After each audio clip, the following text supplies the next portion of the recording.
chose instead to grow this movement by giving everyone the opportunity to benefit from their contribution to the movement. Just like being able to mine Bitcoin in 2008 or 2009, getting early access to mining the Gaju Maru now allows you to mine the greatest number of Gajus and benefit most from being part of this movement. We want to share that with you. We want the whole world to be part of this. We want everyone who cares about our future to get on board and take this from a movement to a reality. We want to see an economy for the people, by the people, now. Join us. Put your fingerprints on humanity's story, our history. Be a leader in the economic emancipation of humanity. It's simple. Go to gajumining.com, select the mining package that's right for you, and get started today.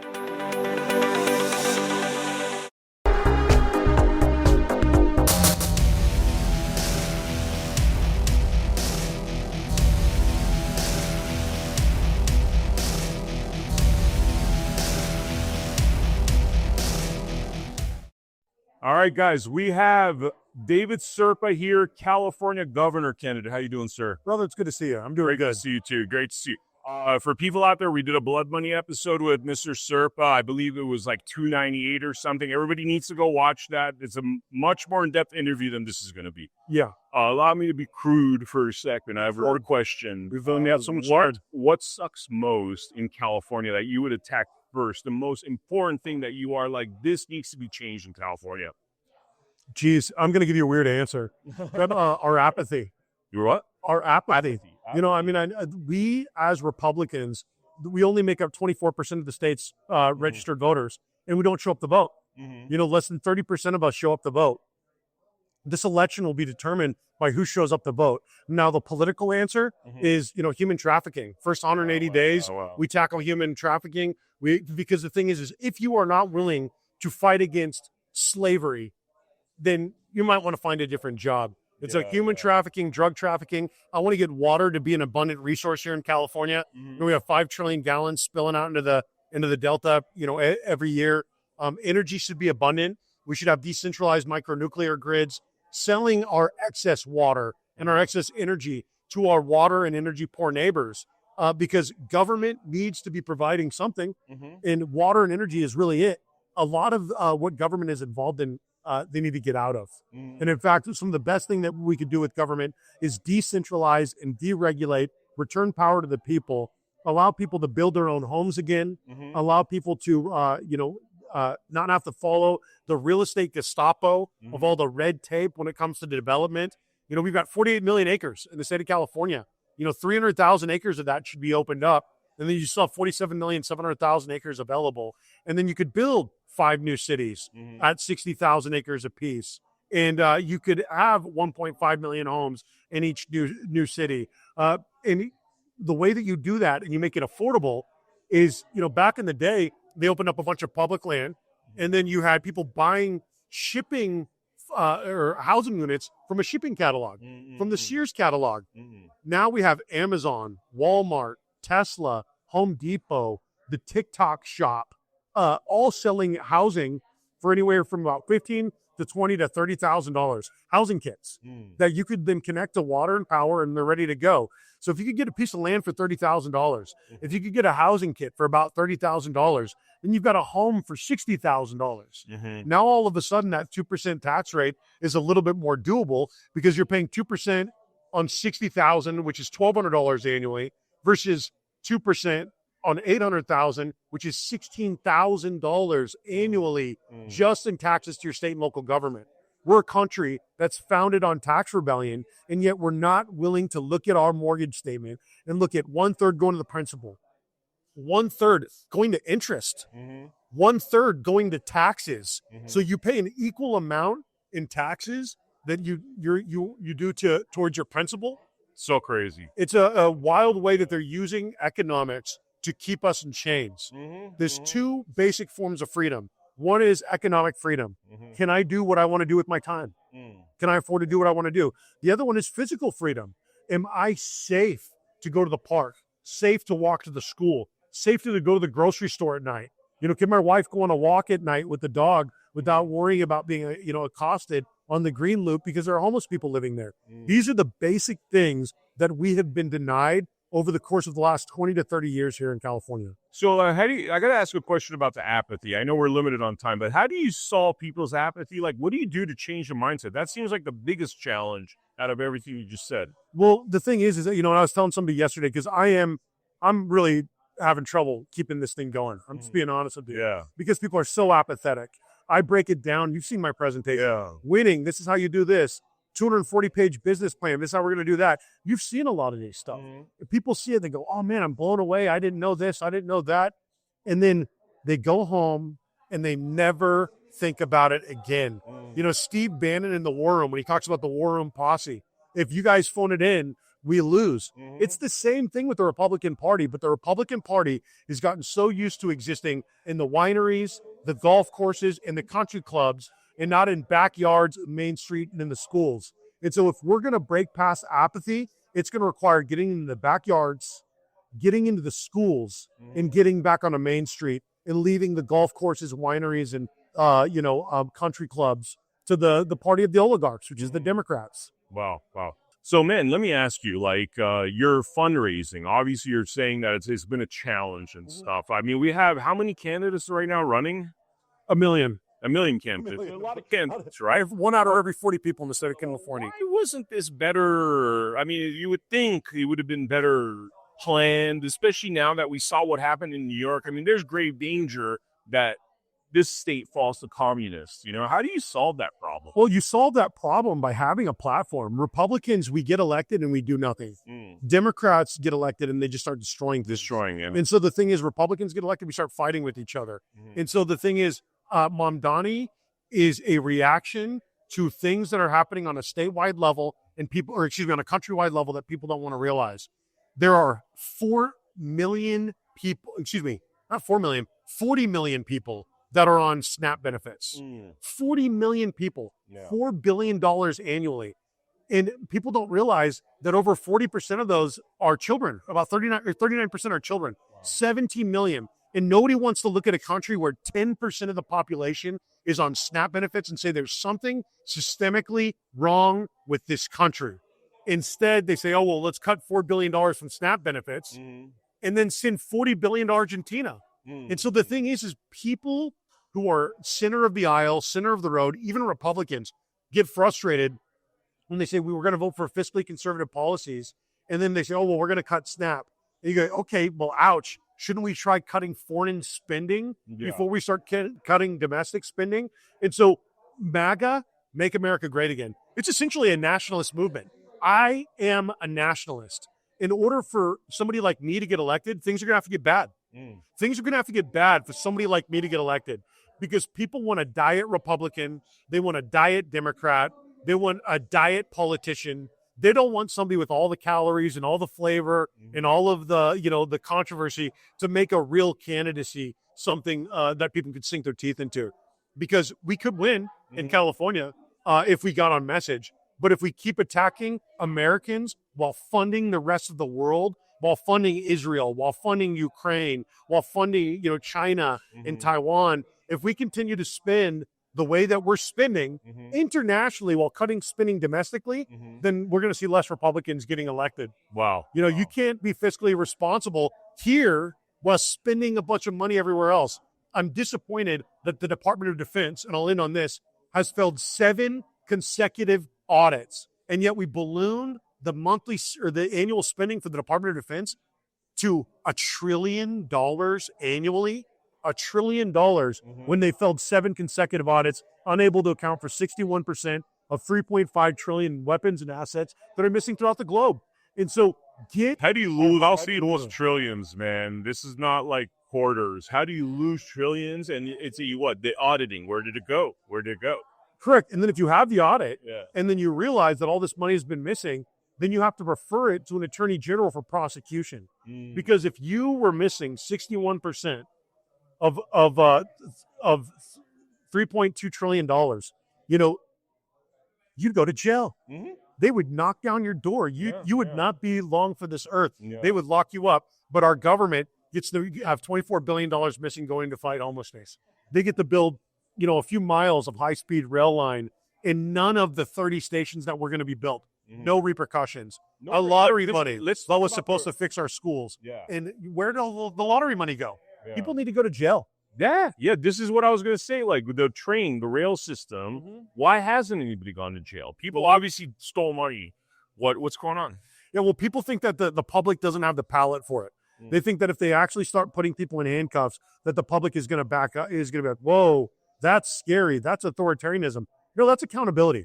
That's accountability. And if you're going to run government like a business, there needs to be accountability. Because right now, there's no accountability at the ballot box because our election system, it's not rigged on the day of the election. It's rigged months and months and months ahead of time. Because there was a famous Democrat that said like 150 years ago, I don't care who gets the vote as long as I get to pick the candidates. And that's where we're at. Yeah. We have a media that picks our candidates for us. We have an establishment in the Republican Party that likes to pick our candidates for us. But the Republican Party is still a place for primaries. Thank God.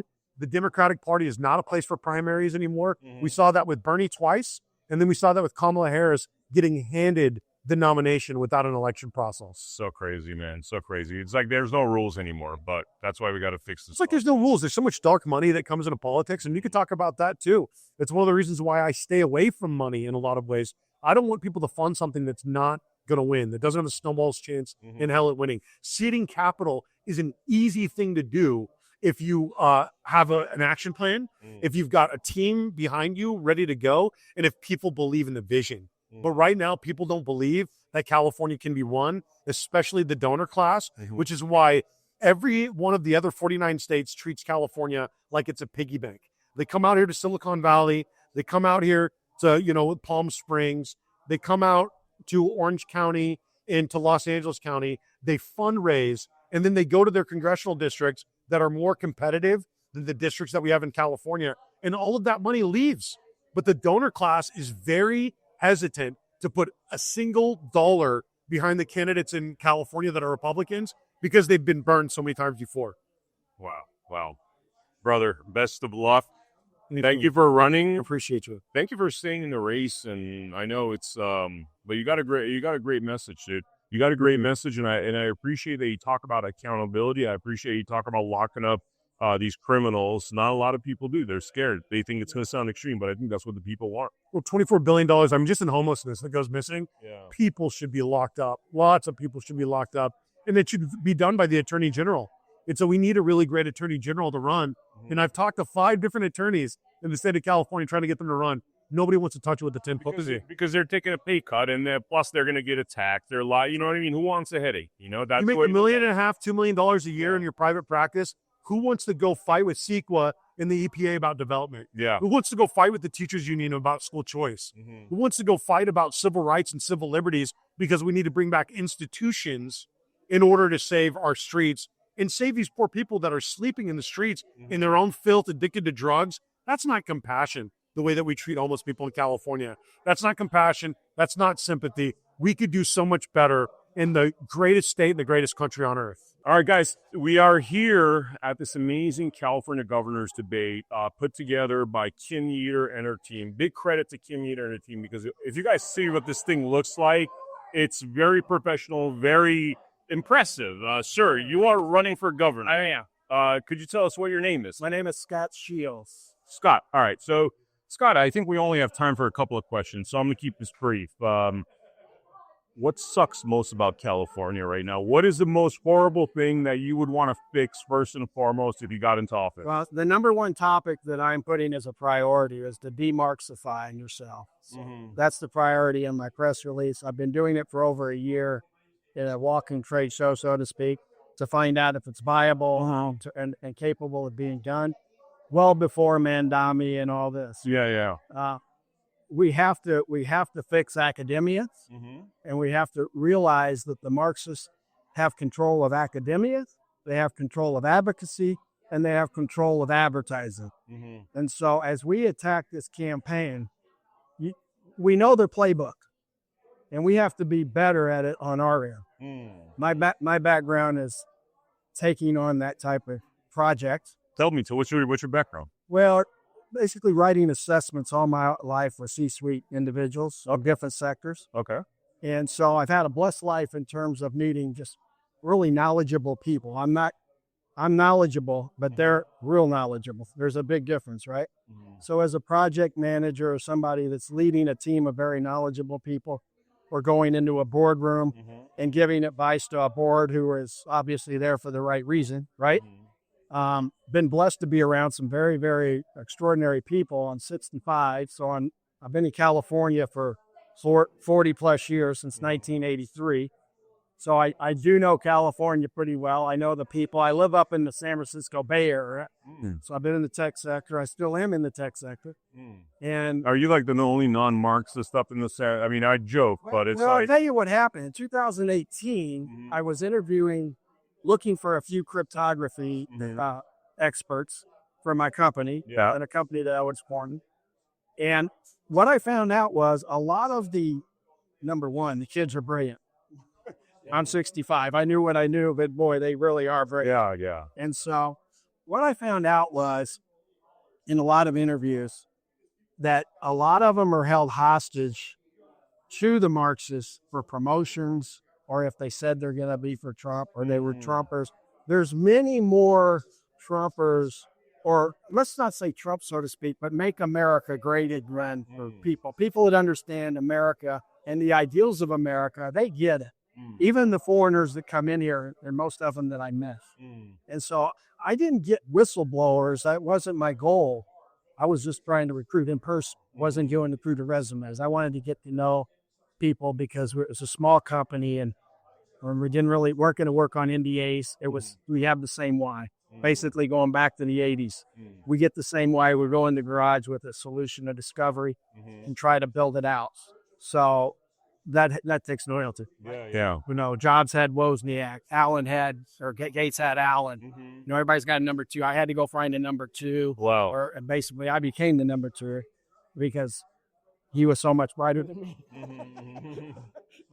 And he was younger, and I could kind of protect him in the environment. Wow. And guide him. So I do have experience. And so to answer your question, yes, there's a tremendous amount of people who are indoctrinated by what I call the mind virus of atheist Marxism.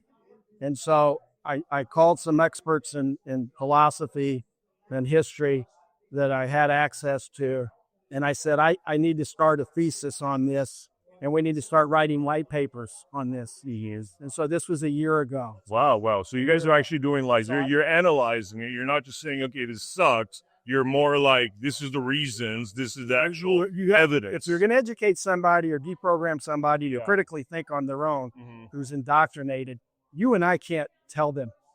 We have to give them facts of what happened, and then inspire them on what we know is the right way. Okay. And so as my walking trade show last year, at a convention, and an independent convention, I'm a nonpartisan candidate, or party candidate right now, but my slogan is vote the candidate, not the party. If I end up a Republican, great. If I end up a Democrat, great. If I end up independent, but vote the candidate, whatever your party preference is. And I'm here, and this has been, like you said, Kim, oh my gosh, this event is fabulous. This is unbelievable. Yeah. Anybody that's been in entertainment before realizes the effort, the time, the talent here. So, but to answer that question, the mind virus, what we came up with, to get it simple, is the mind virus of atheist Marxism leads to the societal cancer of communism. So everybody has been saying for over a year in this media, Republicans, everybody, oh, communism doesn't work. It's known. Well, people young don't know. They don't. They weren't don't there. know. It's crazy. By the way, when I was in high school, they taught this. I graduated in '93. Right. I don't know what happened after that, man. Communism was the big bad boy, and now. Well, I just told you, they got the Marxists, atheist Marxists, got control of academia. And it is all occurred in the late '90s, early 2000s, or really, it's decades old. Okay, it's decades old. Most people look at Marxism and say it's a union, it's class. We to get fairness for a lower class, a working class, right? No. Most Marxists are industrialists at the top, who hire people like this guy Madavi, who's a Muslim.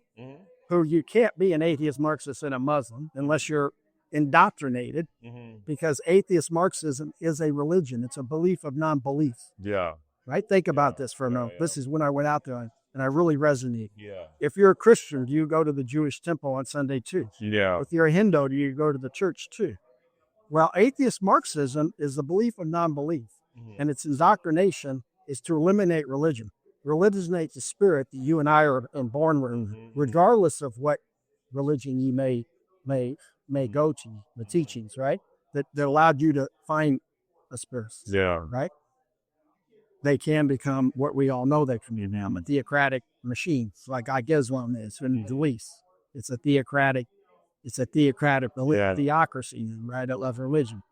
And basically communism ends up a theocratic, atheist, Marxist religion. Wow. It eliminates Tibet, right? Falun Dafa, Christians, Buddhists, Taoists. The only ones that are okay there are the ones that pay the piper. Yeah. Well, if you're not paying what we call the mafia of atheist Marxists, then, you're going to end up. This is the way it works, by the way. Look, I was born and raised here, but my family is Armenian, and they came from the former Soviet republics. And, like I tell people, I'm like, we've experienced communism. We know what it is. All you're going to do is you're going to be bribing the guys that are in charge. That's all it is. That's it. Like, instead of bribing maybe like now we go to the DMV, now we pay lobbying money.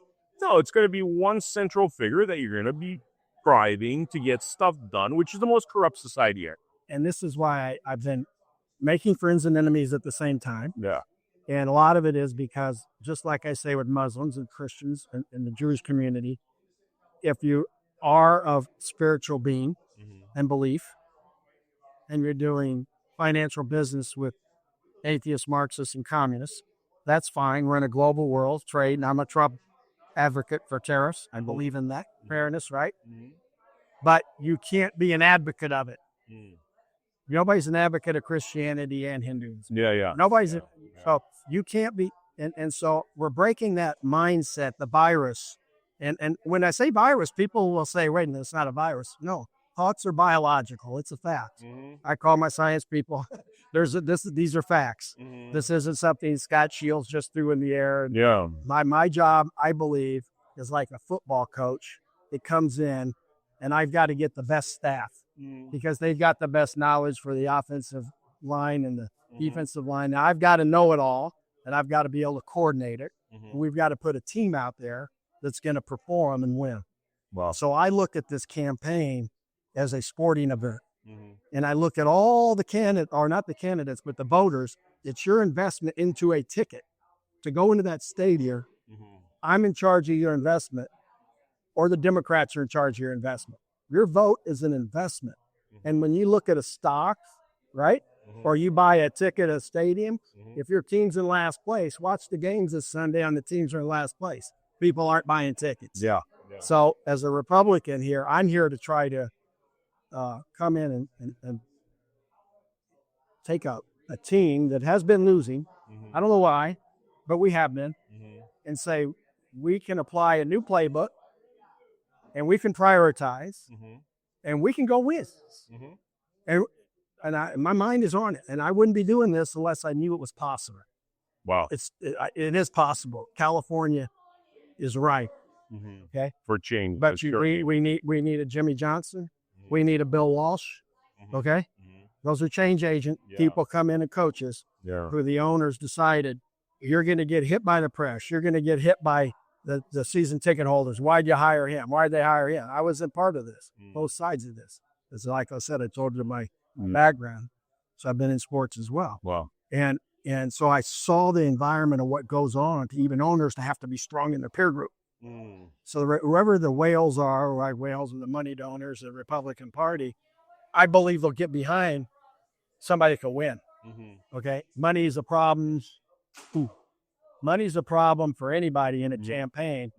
But guess what? Nobody wants to give money to it. Like, who wants to buy the ticket and sit in it, right? So I think it's so important that whether it's me or any of these other candidates that are here, and they're great. I got to know them over the last hour. Really enjoyed some conversations. Really did. And so this has been really a nice event, and I'm trying to maybe even reinvigorate them to the possibilities, right? Very cool. Because you have to. They got the energy to go out. They got the energy to try to get donations. They got the energy to pitch. I told them all. I said, I don't know your playbook. If your playbook's the same, I'm not in. Yeah. I'm going to stay in my playbook and I'm going to drive it. Fair. But I'm going to go get the money and the endorsements and everybody else. If the playbook tends to go with the priorities in mind, not completely, but understands, you got to have a wide receiver that can run past the defender. Exactly. Yeah. Yeah. So that's me. I'm a fun guy. I actually am very fun. I really enjoy your approach because a lot of the time we're trying to knock people over the head, and I really like your analytical approach. I like how you're encouraging studies to show people where we went wrong, why we went wrong. Really good, man. Really good approach. I appreciate that. Yeah. I'm going to start watching your podcast. I really don't. This is all new to me. Okay. But you got a good haircut. I'm very familiar with the Armenian community. Oh, you are? Yeah, I was in Northern California for quite a while, and my son's best friend, they play tennis. And so he ended up playing Mercuri or whatever.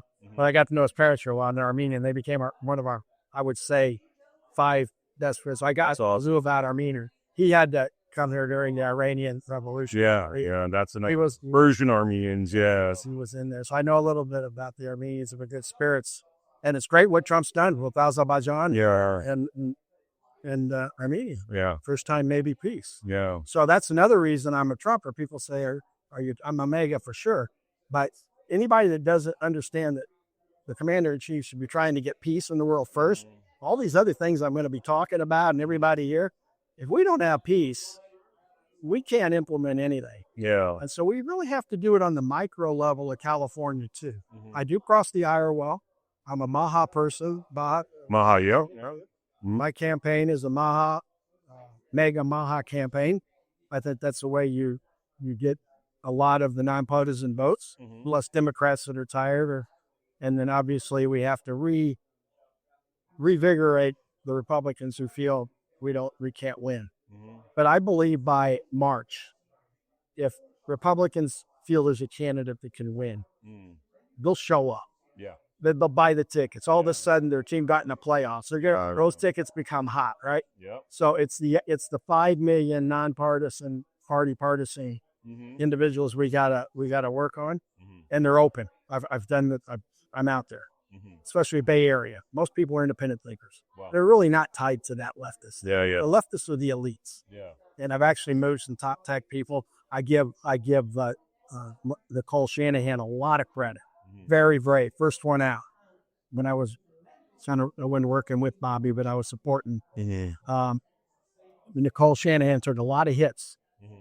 By people that don't know her, she was the vice presidential candidate of Robert Kennedy. Yeah. And she came out of the tech sector, married to the Google big guy, the Sergey, right?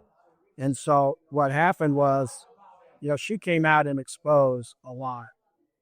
And it really, there's a lot of tech people in that circle now that respect her on what she did because they're seeing she was telling the truth. Wow. And so we can get a lot of top tech people on our side too. But we got to get Trump, we got to get Bobby, and we got to get election reform. We got to make sure the elections aren't fraudulent. So Leo is running for California governor. Leo, Zacky, entrepreneur. I mean, just let's roll with it. My big question that I'm asking everybody, because we are limited on time here, is what is the most important thing? What is the thing that you think sucks the most about what's happening in California? The one thing you would attack first and foremost. Oh my God. Look, water is the number one issue, but I'd say that we're not coming together as Team California. More importantly, trust me, water is the number one issue, but the fact that we don't have these leaders that are actually trying to do right by all the people, and they have us divided into partisan politics. That's what's killing the state more than anything, because it's you're a Democrat, you're an idiot, you're a Republican, you're a racist, and that's the end of the discussion. Nobody's actually trying to do and talk about what's actually best for everybody in California. And it's not about the party lines. I mean, think about how bad things are here in California. Yeah. It's unaffordable. The education's in the toilet. We live in a police state here. It's untenable. You can't keep the money you earn. You can't start a business even if you did have money in the first place. You can't afford the food. The rent's out of control. It's just one thing after the next, and people are fleeing. And so it's about coming together under a leader that wants to do right by everybody and work with the legislature and help cultivate the Team California mentality. Excellent, excellent. Now, in terms of number 2 and 3, next 2 things that you think are very important to address. So, I mean, water is the biggest issue. Like I was saying, we're in a constant state of perpetual man-made drought because we are not utilizing our resources efficiently. We have been approved for desal, but regulatory bodies like the Coastal Commission flock that. We should be building reservoirs and dams, but we're blowing them up because if environmental, feel goods, it's the ecological. Please, what happened to the people? You care about bringing back salmon for 300 indigenous people, but you'll blow up a huge water reserve and hydroelectric generation for what? I mean, what about the rest of us? Don't you care about the people? And our farmers need that water so they can grow the crops at scale because they're not getting the water that they need to survive. And so the small mom and pop farmers that have been operating for 5, 6, 7 generations or 4 like mine, we get crushed under the weight and we have to sell. And then a big conglomerate comes in and buys the land and then rips all the stuff out just to take the water and use it on their crops elsewhere. And then the crops that are still that are able to grow, they have to use glyphosate and all these other herbicides and pesticides, and so you get poison in the food. You can have abundant, cheap water that supplies all our farmers, that's cheap for our utility bills, that we can build out so much that fighting fires becomes a thing of the past. But most importantly, we can export it to create an additional revenue stream to bring money into the state that's not from your tax-paying dollars. When you think about it, 50% of your money is taxed in the state, 35% to the federal government, 14.9% to the state, and that's before we get to other taxes, right? Out the gate. You work 40 hours this week, guess what? Government just took 20. That's unacceptable. Crazy. That's so crazy. I can't believe that's even a reality. Now, tell me, why do we have a lot of government candidates? Yeah. Tell me, what are your qualifications? What makes you most qualified for this position? Well, my background in agriculture and big business and manufacturing. Zacky Farms, that was my family's business for 90 years. I was the vice president of it. I worked my way up from the bottom to earn that position. I was a board member for the California Poultry Federation for a decade, where I'd go to D.C. and Sacramento, meet with lobbyists and, with the bureaucrats, FDA, USDA, EPA, the senators, the congressmen, the state reps, the state senators. And I got to meet these people. And I know firsthand that they don't care about you or your business or your family. And they're really stupid. And it was an eye-opener for me. So having those experiences, plus the success I've had in business with the companies I also own, where we do plastic waste conversion, because I care about the environment. Take plastic waste. We have the proprietary means. We build the machine that converts it into graphene and graphene nanotubes and carbon black material, which is awesome for electronics and for making alloys. And then also with another company that I have, where we take the stem cells from plants. We put them into what's called a reactor. We allow them to replicate, and it creates the entire protein spectrum of almonds, agave, sugarcane, and peas. We're working on a whole bunch of other stuff. Only plants, no weird lab-grown meat stuff. It's the whole protein spectrum plus branched chain amino acids. We can do it with a fraction of the water and a fraction of the time to provide quality ingredients to help provide a more stable and affordable food supply that's less water intensive. So these are some of the things I've been doing. I've had real estate, in a commercial and residential, dealt with the nonsense when it comes to that. Through the restaurant business, dealt with the nonsense with that. Had a liquor license, dealt with the nonsense with that. So I have these experiences, but more than anything, I have a plan for all of this to help fix the state for everybody and bringing us together. I feel like a lot of candidates talk about California this, California that, but you actually experienced like all those businesses that moved out of California. And for people that want more detail on this topic, you really should watch the episode with Leo Zacky. Easy to find on the Blood Money podcast. But a lot of people talk of like, okay, California's all messed up. You've actually experienced it, man. They destroyed your family business by overregulation, again, I'm going to give you the Cliff Notes version, which is that if Tennessee's saying minimum wage is $7.75, but California's $15, and there's all this communist overregulation, you can go out of business. The California Air Resources Board, plus the taxes, the utilities are through the roof. 41 cents a kilowatt hour for power in this state, but in other states, 4, 5, 6 cents. I mean, it's outrageous. You know, what you think a blast freezer runs on, you know, a little bit of power? I don't think so. And you got a lot of refrigerator you got to keep cold. So you can imagine, like, you're running a poultry business, you're selling chickens for $7. Now, if you're paying double, you got to sell chickens for $14. But then they're bringing it from Tennessee and selling it. So it's almost like you can't even run a poultry business in California under these regulations. Yeah. So I mean, the prices are already high because of the costs that California puts on us. In business, you have things called a variable cost, which, you know, you expect, you know, fluctuations. That would be like for us, like feed prices, you know, seasonality, those are, you know, packaging material. Those can have variable costs. Then you have your fixed costs, right?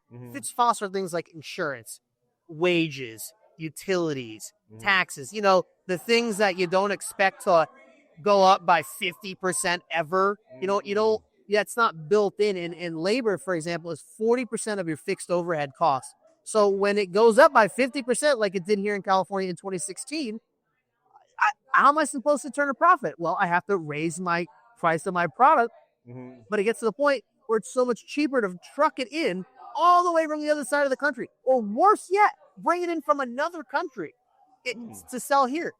And how can I compete on a global market? I can't do it.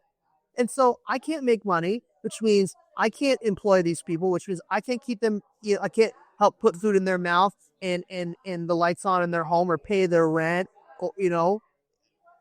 I guess it's almost like your experience, you've seen the problems. You know what in the old adage is like, you know where the bodies are buried. Yeah. Yeah. Exactly. But that's the thing. But that's the difference. See, people are in this race for the most part. The big important part. For the most part, are in this because they actually care and are frustrated. And I understand this. The difference is that I actually have a plan forward. I'm living proof of the failed policy here in California, and I know how to get us out of this mess. I need your help. I can't do it alone. Polls mean nothing. We've learned that lesson in 2016. They mean nothing. Okay? Don't just get on the wagon because everybody else is. If somebody told you to jump off a bridge, you know, everybody's jumping off a bridge. Did you do it too? I mean, come on. What's the logic in that? Use the time that you have to vet the candidates, and I'm telling you, you will find nobody better than me, more qualified than me, and with a bigger heart than I do. Yeah. I'm here for everybody. I was, just in closing, I was actually blown away because, you know, if you look at it from the outside, people think, oh, Leo Zacky comes from the famous Zacky family. But, man, your grandmother put you through the hard knocks. Oh, yeah. Like, I mean, you're 15 years old running around with her. People are at the playground or messing around. You're in Sacramento. Yeah, she's dragging me to D.C. and Sacramento and taking me in front of these, you know, big officials, and I get to experience all that. And I'm going to these different events and conferences in the food industry, and I'm meeting all the people, and I'm learning to shut up and listen and, you know, meet people and how to be operating those is. And then at 18, the California Poultry Federation invites me to be a board member because I've been hanging around them and all that. And I get to, you know, be a part of that and help protect the industry in California. So I've been doing this. I need to be able to do this in California for everybody and not just one industry now. It's time to take the fight to these corrupt politicians and tell them enough's enough. We need a regular person who cares and who knows. And that's me. We're here with Daniel Mercuri, who's running for California governor. We don't have a lot of time. They told us this got to be quick. So I'm going to ask you one question. Let's roll with it. Okay. What sucks most about California that you would want to fix? Like the first most important thing? For me, one of the most important things is being a father, being a dad, you know, a parent, is child sex trafficking. I'm really exhausted with, you know, the indoctrination with our children, the egregious laws that protect, you know, the predator and not the victim. We're criminalizing the victim and victimizing the criminal. And, you know, everything is backwards in the state of California, and our children are being exploited top notch, bar none in any other state. And it begs the question, why are our legislators and why are executives and chief executives of the counties not enforcing to ensure that we protect, you know, our future posterity? Why are they not engaging to ensure that the innocence, the most of the innocence of us, is highly protected? And yet, for whatever reason, when I do my research, it's because there's profit to be made, right? When it comes to child sex trafficking, it's over $150 billion underground industry when they put it together. So it's something that they want to perpetuate. It's this vicious cycle to keep something going because, well, it tells you that we have a lot of vile, evil people in our, hiding behind the walls of our government institutions. Mm-hmm. And it begs the question is how did we get here? And what are we going to do about it? And really, in part, it's an abrogation to the laws of nature and nature's God, meaning that when a new life is formed under the laws of nature of XXXY chromosomes, right? That life in the womb has rights. It is government's responsibility to ensure that life prevails. And when life is being diminished, life is being exploited, when the education of our youth is being indoctrinated to hate their own country, to hate their own flag, to hate the people who have gone to protect this. We're in a backward government that is utterly trying to destroy this nation through Marxism by way of what's called Fabianism, meaning communism wants to destroy everything. But Fabianism wants to do it in a softer approach by way through your legislation, which is what they did back in the day to ensure that communism was still achieved, but it was achieved through a softer approach through buyouts. And of course, what do we call it today? Well, today it's called lobbying. But that's actually, it goes against the Constitution under the emolument clause. What's emolument? Emolument is when somebody comes in and makes you a nice wealth of money, or makes you a deal, says they're going to contribute to your campaign. All these things are going to make sure you maintain the income, you're going to retain your seat. Well, they changed the language to change perception, and they called it lobbying. And so what they're doing now is they're trying to change the language to change perception by saying, we don't want to call these perverts. We don't want to call them pedophiles. We don't want to call them perverts. We want to call them MAPs, minor attractive person. That's changing the language to change your perception. It's like lobbying is bribery, just a nicer sounding word through words, and a lot of people fall for it, unfortunately. So it's a disruption to linguistical canons, and this is why I tell people, once you figure this out, at least it's the way I did, then you understand whose purpose is subverting and engaging, really just engaging in the evil. For me, it's sickening that they would even pass a law to permit the pervasiveness between an adult and a minor. They split words here in California, right? California is, if you're a child, it's 11 and under. If you're a minor, it's 12 to 17, and then 18, you're an adult. And then they split this where they say human trafficking up to 16. Wait a second. What about the 17-year-old? What, it's just because they're too close? And, there's all these stories coming about girls that were trafficked, that got into pornography, that then regretted. Now they're having kids, and they say we're groomed at that age. So it's a grooming age, as long as you're under it. And not to mention Santa Monica, around Ocean Parkway is one of the heaviest areas where there are a huge amount of child sex trafficking victims who are actually working the streets. Problem is local law enforcement, LAPD, can't do anything about it because of local ordinances and policies that all they can really do in part, and I don't have all the details on this, but they can hand them a phone and they can say, call who you need to call to come get you. And then from there, they can help. But a lot of times these victims are so frightened that who do they think they call? They call Heron. They call the trafficker. They call the person who basically, ripped them away from their home and put them in that situation. And our local law enforcement cannot do anything because certain ordinances and certain policies of that county permits it. But you don't hear about this. Candidates hear about this because, we're trying to find the solutions to the corruption and to the problems. And so everything gets confounded. So a lot of people say, well, what are you going to do? I'm like, this is the point where I tell people, I stand on ensuring that prison is the solution to corrupt representative. If you do anything less, then there's a problem, right? And this is what I stand on, because they have a duty to their oaths. Right now, they're engaging in criminal misconduct. You don't know about it, right? If you don't know the law, well, there's no law. And if you don't know your rights, you have no rights. And they placate on you. They placate on you, yeah.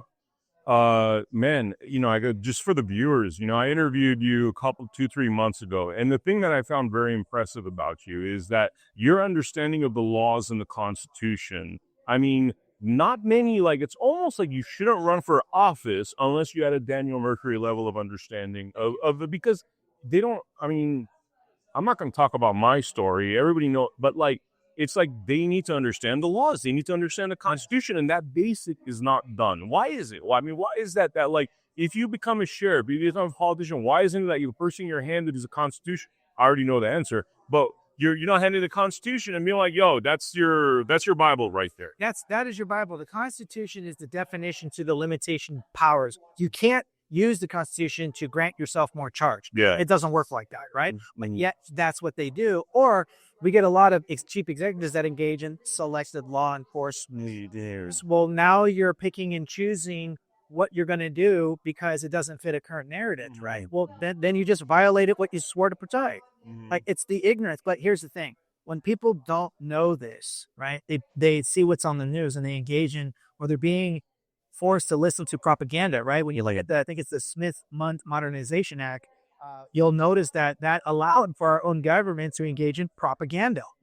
So now when people see this, they don't really know the differences between up and down. I mean, who has time to sit there and really spend hours reading the laws? Our current legislative body drafts between 2,000 and 5,000 bills. Do we even need all that stuff? That just feels like it's a waste. It's like you're putting laws on top of the Constitution to really take away from the Constitution. And they're not even in alignment. That's the thing. So they sign into 1,000 of them a year. That's not to your benefit. It's not. No, it's to their benefit. They're creating businesses. They're creating revenue streams. We put these people in office. Yeah. What are they doing? Right. And this is where it requires us to become educational, to educate ourselves, to educate other people, and to take back what already rightfully belongs to be the people. Yeah. That's that. It's really that simple. Yeah. Guys, Blood Money episode 302 was, I think, the one that we did. We're going to do more of them, but everybody needs to go watch that because just his understanding of the laws is so essential. And, you're like, I highly respect you. You're the one that's like on the top of my list, and by the way, you guys just got to watch the video. Watch the episode, learn what this man has been through in his life and why he's running. And one of the things I think I came to the conclusion, I got to mention this. I don't know why a guy like you gets one vote as a service member, as somebody that understands the laws, the Constitution. You've served the country. And then the guy that wants free stuff in New York gets the same vote. That, to me, I'm all for voting, but something seems off with that, man, because I don't know. I feel like we're voting in people that don't understand the laws, and that is a dangerous place in our country. But Ryan, how you doing, sir? Doing good, man. Good seeing you. Great having you here, man. So you announced that you're running for governor recently. I did. Okay. I got to ask you, what is your top line issue? What is the most important thing that we need to address with this governor's race coming up, and hopefully having you be the victor of this governor's race? If it was up to me, if this election was about Ryan Tillman, it would be public safety. I've been a police officer for 13 years. I understand it like the back of my hand, and I recognize that public safety and quality of life are one of the most biggest issues in our states. However, it's not about Ryan Tillman. It's about the people. One of the things I recognize is that the economy drives everything else. As an officer, when I would go on the streets and I would see people that were homeless, see people living out of their cars, see people that were addicted to drugs, I realized a lot of it is an economy issue. People can't afford groceries. People can't live anywhere. So as governor, one of the first things we have to do is we have to be able to stimulate our economy, bring more revenue into the state. If you bring more revenue into the state, it drives the prices down and it makes the quality of life better for everybody else. Wow. We're talking off camera about the issue with families and the fact that, we're encouraging people to have abortions. We're encouraging people to build families. You made a very insightful statement. Do you mind talking about some of your experiences with the destruction of the American family and what you observe as being an issue? Yeah, so I had the opportunity of going to San Quentin prison about 6 months ago. When I was in there, I was talking to a lot of the inmates, and I talked about 4 inmates. And one of the things that kept coming up was that all 4 of these inmates didn't have a father in their life. Wow. And when I asked them the follow-up question, I said, do you believe that had your father been in your life, do you believe your circumstances would be different? Every single one of them said yes. Wow. So if that's the case, why are we not encouraging families to stay together? So my Family First initiative encourages families and incentivizes families to work on the things of their marriage and their household. I've been married for 13 years and I love my wife, but it hasn't always been an easy road. So if the government can provide certain resources and opportunities to help those families stay together, it's going to increase the likelihood that those kids stay out of trouble. It's going to increase the likelihood that those kids are successful contributing members of society, but also it's going to reduce the quality of life issues that everybody else is having as Californians. So they obviously discourage us against family. They want us to get abortions. They'd make it sound like, especially on the left side, they'd make it sound like there's something wrong with the nuclear family. We've been indoctrinated to believe this stuff. Unfortunately, what I realized is, there's a gentleman here named Adam Vina who hasn't seen his kid. I don't know if you met him, but like the kid's being transitioned without his consent to boy to female or whatever they call it, and totally out of his hand. You know, we hear about these like alienation stories because of family law industrial complex. Tell me, like, how do you solve that issue where modern day men, people aren't getting married anymore? They don't want to get married. We've all heard the horror stories. She took all my money. She took my kids. How do you solve that issue? Number one is we have to stop demonizing men. Yeah. Don't get me wrong. I love our women. I love my wife, and I think women are a necessity. That's why God created women. But what we've done is we live in a culture now where we demonize men. So we have to encourage men to step up and assume those roles that they take on. So if you're going to be a father, act like a father.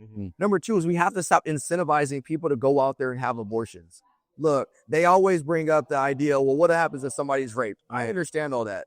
But what we're not doing is we're not being proactive in teaching people the dangers of having unprotected sex. We're not teaching people the dangers of what happens when you go out there and sleep with multiple people, men and women.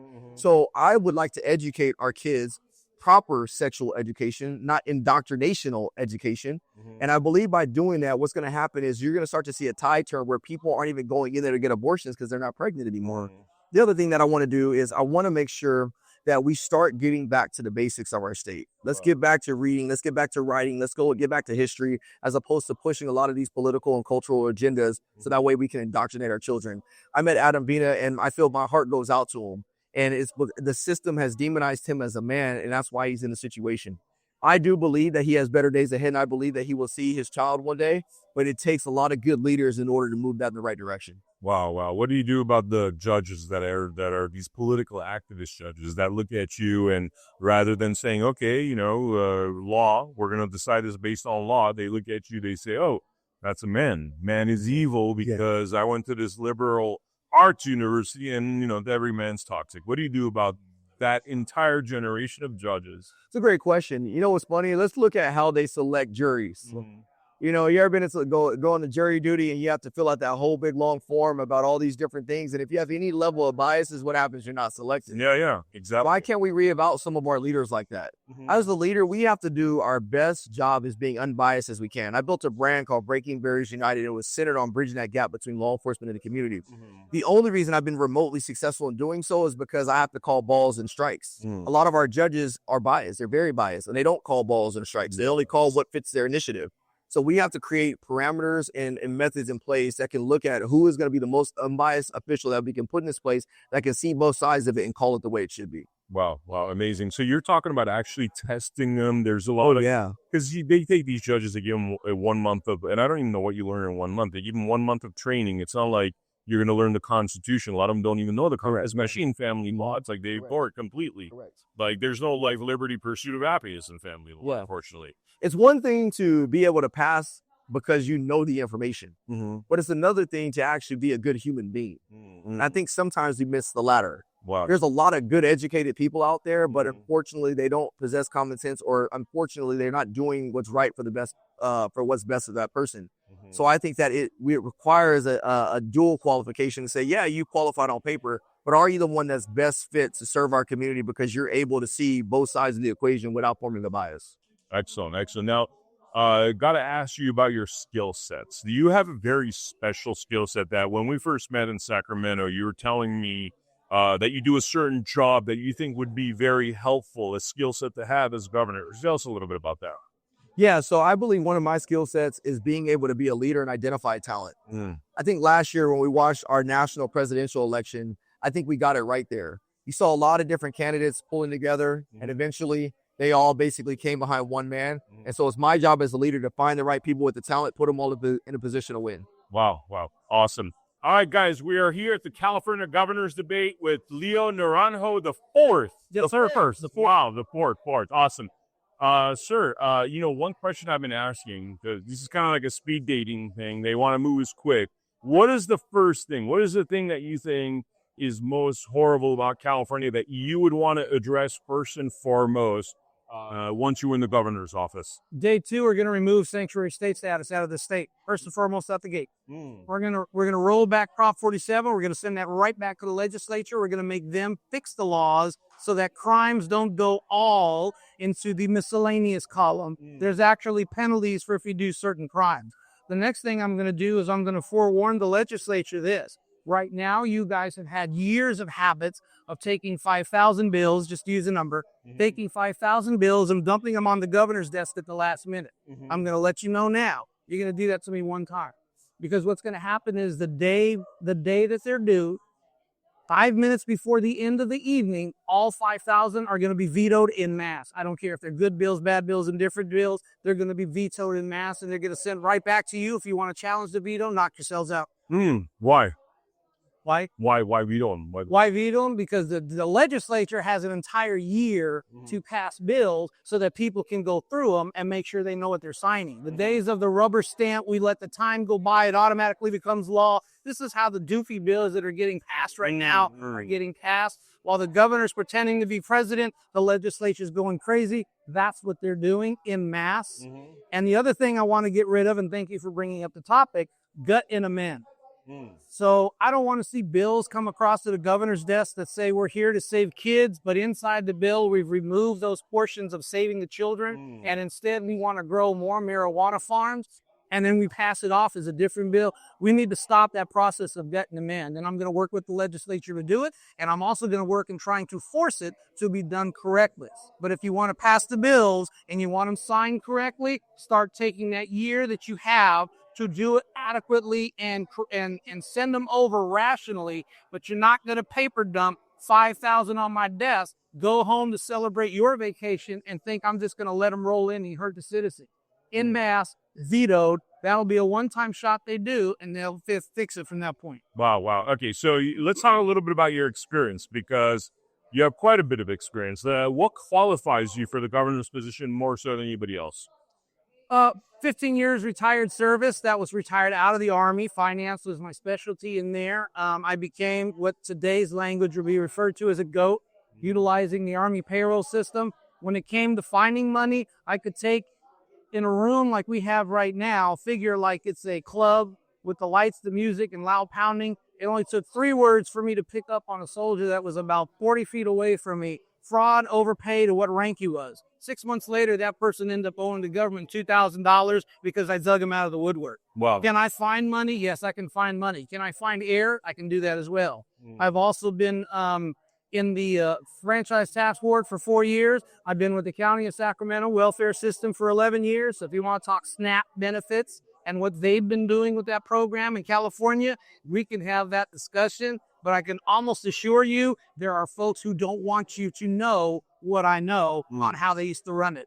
I was also in 6 years with the Bureau of Reclamation. So when we start talking about water issues, we have to bring in the feds, we have to sit down with state, and then we have to find out from the farmers and those impacted, why isn't that water being delivered, get that fixed and resolved, and then we move through. Wow. What makes you qualified to work with, you're working with a lot of people. You're going to deal with like a lot of Democrats that aren't going to be necessarily into the idea of helping your agenda. What do you do? How do you work with these people? I've had the ability to work while I was a union rep with hostile management, hostile legislatures, hostile union members, and yes, even some hostile coworkers on trying to put forth something that was beneficial for the workforce and the working environment as a whole. How do I do that? You have to stay steadfast in what you're trying to do. You have to get those folks to understand what it is you're trying to do, and you just keep going at it. You want to have conversations, we'll have the conversation to talk. I can see and understand 2 different viewpoints, but at the end of the day, the governor makes the decision, not the unelected bureaucrats that we're allowing to make decisions for today. Excellent. Is there anything we didn't talk about that you want to mention before we wrap it up? Offhand, there's nothing that really comes to mind at the moment. We're getting slammed left and right. I will say this, however, first and foremost, I'm running for the citizens of this state. I want folks to understand and know that's probably the only candidate on the trail right now of any party that's trying to run first and foremost for you, the citizens of this state, not another country's citizens, California citizens, and we're going to start putting them first as opposed to the what they always like to say, stakeholders. Who the hell are they? If it's not the citizen, then that conversation is thrown out. Wow, excellent.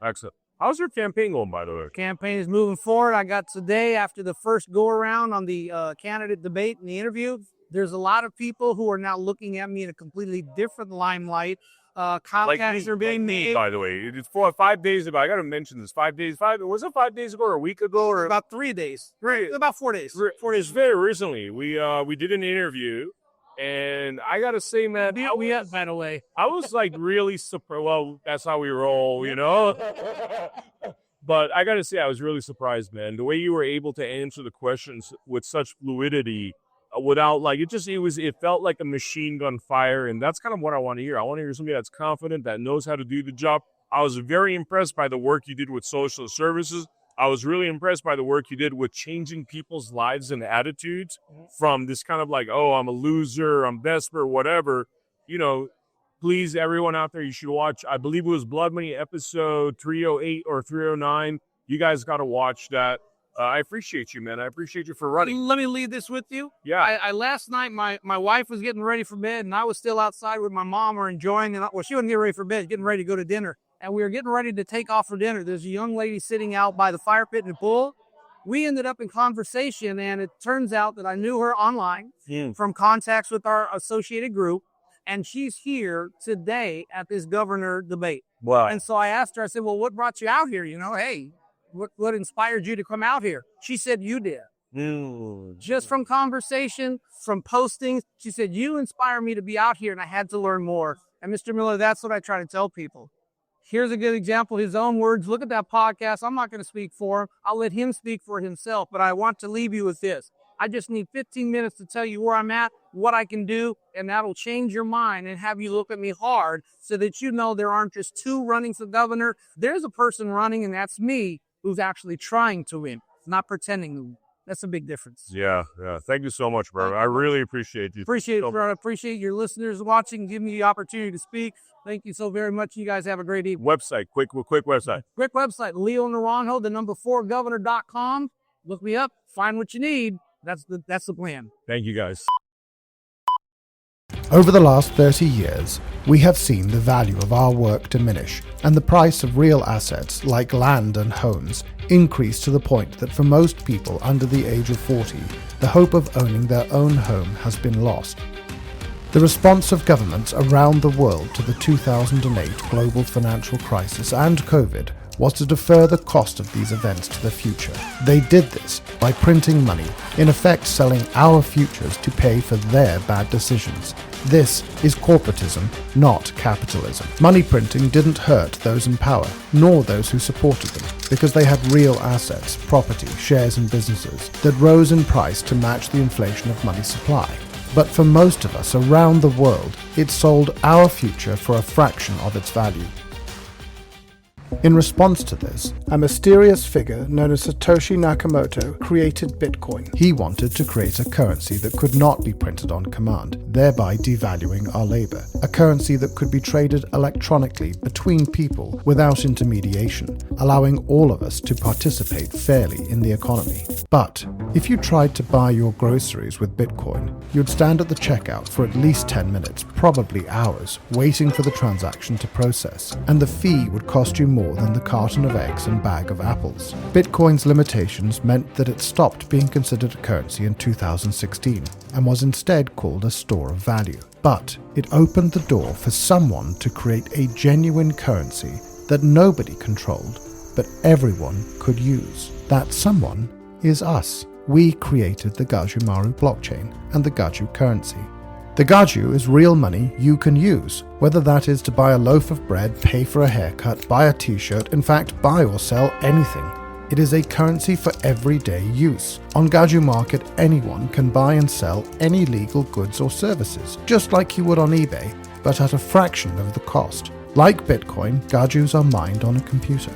Unlike Bitcoin, mining Gajus does not require specialized equipment, nor huge power supplies. During our protected rollout, you can mine this on everyday computers, like the ones that sit in your home doing nothing for most of the day. We are working to get millions of people like you to mine the Gajumaru and be rewarded with Gajus that you can then use as real money. At the end of 2026, the Gajumaru will open to public mining. By then, we will have brought together millions of people like you to mine the Gajumaru. This will create such powerful combined computing capacity across so many millions of people that the Gajumaru can remain highly decentralized, enabling an economy for the people, by the people.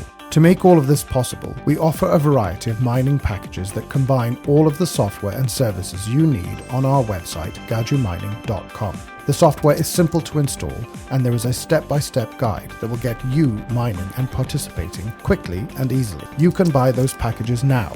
You can start mining the Gajumaru and being rewarded in Gajus now. Select a suitable mining package from the gajumining.com web store. Install and activate the software on your device and start mining today. This is an opportunity to be part of a movement to restore our humanity, our dignity, our sovereignty, creating a better future for everyone. For the first time in thousands of years, you will directly benefit from your work, your ideas, without being taxed by intermediaries or needing permission to be part of the global economy.